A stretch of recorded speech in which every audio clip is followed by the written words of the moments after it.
নমস্কার বন্ধুরা, আমি চিত্রা। আমার হেসেলে আজকে রান্না হবে পটল মিষ্টি। বাজারে খুব সুন্দর সুন্দর পটল উঠেছে, আর এই পটল দিয়েই খুব ভালো পটল মিষ্টি হয়।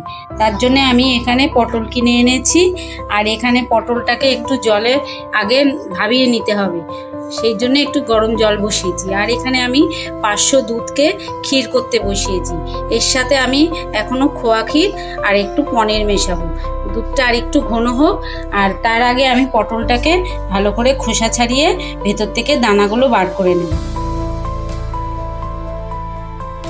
পটলগুলো সব ছাড়ানো হয়ে গেছে। এবার আমি এটাকে জলের মধ্যে একটু সেদ্ধ করে নেব। 5 মিনিট মতো আমি সেদ্ধ করব, বেশিক্ষণ সেদ্ধ করার দরকার নেই। আর আমি এই পটলগুলো কিন্তু ভালো করে খোসা ছাড়িয়ে নিয়েছি, আর ভেতর থেকে কিন্তু এখনও দানাটা আমি বার করিনি। সেদ্ধ হয়ে গেলে একটু যেই নরম হয়ে যাবে তখনই আমি দানাটা বার করব। আর এদিকে ক্ষীরের জন্য দুধটাও পুরো রেডি হয়ে গেছে। আমি এর মধ্যে খোয়া ক্ষীর আর ইয়েটা দিয়ে দেবো। বন্ধুরা, দুধটা কেমন ঘন হয়ে গেছে দেখুন।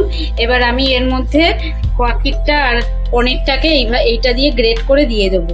এখানে আমি পনিরটাও নিয়ে নিয়েছি, আর এই যে এটার মধ্যে খোয়া ক্ষীর নিয়ে নিয়েছি, আর এখানে পটলটাও আমি সেদ্ধ করতে বসিয়ে দিয়েছি। এই দেখুন বন্ধুরা, খোয়া ক্ষীর আর পনিরটা আমি গ্রেট করে এইভাবে দিয়ে দিয়েছি। এবার এর মধ্যে আমি যেহেতু 500 দুধ নিয়েছি, আমি এখানে 200 মতো চিনি দেব। দিয়ে ভালো করে শুকনো শুকনো করে পাক করব। তারপরে এই পটলটাকে জল ঝরাতে রাখবো। এদিকে পটলগুলো সেদ্ধ হয়ে গেছে, আমি জলও ঝরিয়ে নিয়েছি। আর পটলগুলোকে এবার চিনির রসে ফেলার জন্যে আমি চিনির রসও তৈরি করতে দিয়ে দিয়েছি।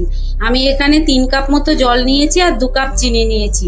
আর ক্ষীরটা প্রায় হয়ে এসছে, একটু শুকনো শুকনো হলে পটলের মধ্যে ফুটতে সুবিধা হবে। এবার আমি পটলের মাঝখান দিয়ে লম্বা করে কেটে নিয়ে দানাগুলোকে বার করে নেব, নিয়ে চিনির রসে ফেলবো। বন্ধুরা, সব পটল থেকে আমি দানাগুলো বার করে নিয়েছি। আর এই দেখুন, ভেতর থেকে এইভাবে সব দানাগুলো বার করে নিয়েছি পরিষ্কার করে। এবার আমি ওই যে চিনির জল করেছি, চিনির জলটা ফুটে গেছে। এবার এই পটলগুলোকে আমি চিনির জলের মধ্যে আবারও 5 মিনিট সেদ্ধ করব, করে রসটাকে ঝরিয়ে নেব জল। আমি পটলগুলোকে চিনির রসে সেদ্ধ করতে বসিয়েছি, এটাকেও 5 মিনিট সেদ্ধ করব। আর এদিকে আমার ক্ষীরটা একদম তৈরি হয়ে গেছে। বন্ধুরা, পটলটাও সেদ্ধ হয়ে গেছে, আর তারপরে চিনির রসেও সেদ্ধ হয়ে গেছে। আমি জল ঝরাতে দিয়েছি, আর এদিকে ক্ষীরটাও হয়ে গেছে। আমি ক্ষীরের মধ্যে একটু কিশমিশ কুচিয়ে দিয়েছি। দুটোই ঠান্ডা হোক, তারপরে আমি পটলের মধ্যে ওই ক্ষীরের পুরটা ভরবো, ভরে আপনাদের দেখাচ্ছি। বন্ধুরা, পটলটা ভালো ঠান্ডা হয়ে গেছে, ক্ষীরটাও ভালো ঠান্ডা হয়ে গেছে। এবার পটলের মধ্যে আমি একে একে এই ক্ষীরের পুরটা ভরবো। পটলগুলোতে সব পুরটা, ক্ষীরের পুরটা ভরা হয়ে গেছে দেখুন। এরপরে আমি এর ওপর দিয়ে একটা করে কাজু আর গোলাপ ফুলের পাপড়ি দিয়ে দেবো। আগে এটা একটুখানি ফ্রিজে রেখে ঠান্ডা করে নিই, তারপরে আমি বাকি ডেকোরেশনটা করব।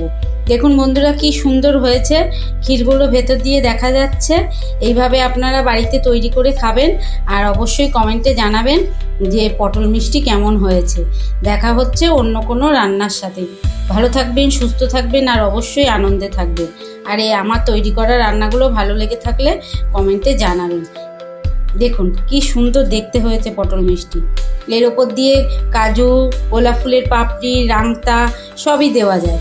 আমি আগে ফ্রিজে রেখে এটা একটু ঠান্ডা করে নিই, তারপরে বাকিগুলো সব পরে দেবো। বন্ধুরা, পটল মিষ্টি একদম তৈরি হয়ে গেছে। আমি একটা করে কাজু আর একটু গোলাপ ফুল দিয়ে দিয়েছি, গোলাপ ফুলের পাপড়ি। এবার আমি আপনাদেরকে কেটে দেখাচ্ছি যে কেমন হয়েছে। দেখুন বন্ধুরা, ভেতরটা শুধু দেখবেন। দেখুন কি সুন্দর হয়েছে। দেখুন, এইভাবে একদিনকে পটল মিষ্টি আপনারা বাড়িতে তৈরি করে খাবেন, আর কমেন্টে আমাকে জানাবেন যে পটল মিষ্টি কেমন হয়েছে। ঠিক আছে, দেখা হচ্ছে অন্য কোনো রান্নার সাথে। ভালো থাকবেন, সুস্থ থাকবেন, আর অবশ্যই আনন্দে থাকবেন। আর আমার তৈরি করা রান্নাগুলি ভালো লেগে থাকলে অবশ্যই কমেন্টে জানাবেন। আর এইভাবে পটল মিষ্টি কিন্তু বন্ধুরা একদিন তৈরি করে অবশ্যই খাবেন।